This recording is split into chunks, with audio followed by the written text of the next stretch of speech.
నిన్ను హెచ్చించును. అదండి, కప్పలు కొట్టండి. మాట్లాడితే ఈ విధంగా మన క్రియలు ఉన్నాయో లేదో ఒకసారి ప్రశ్న వేసుకుందాం.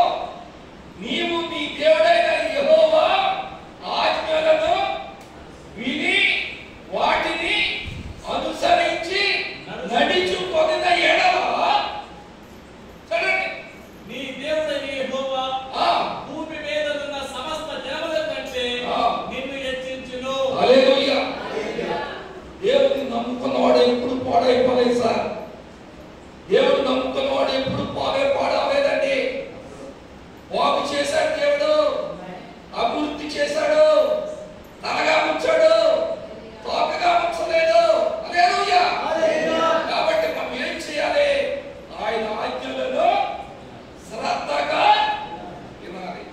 2 కొరింథీయులు 4:4 ఏమి రాస్తారో చూడండి.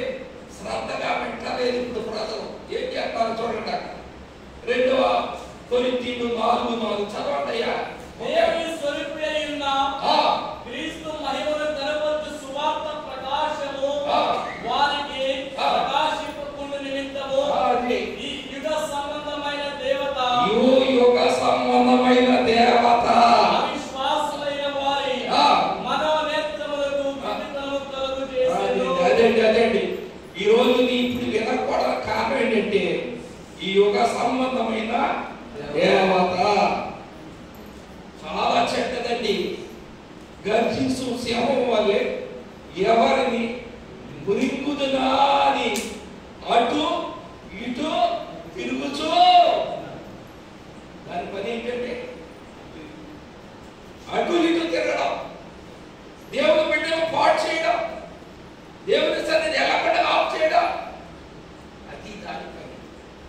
కాబట్టి యుగ సంబంధమైన దేవత వారి కళ్ళకు వారి మనోనేత్రములను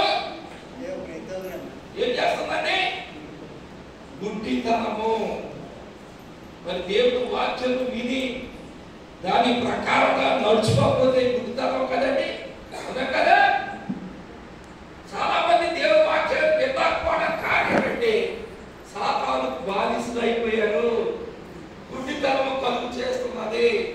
చాలా మంది దేవుని సన్నిధిలో రావకపోతున్న కారణం ఏంటంటే ఈ యుగ సంబంధమైన దేవత వారి కళ్ళు యూజ్ చేసుకున్నది. కాబట్టి జాగ్రత్తగా వినాలి. నా మాటలు విని వాటిని గైకొని వాటి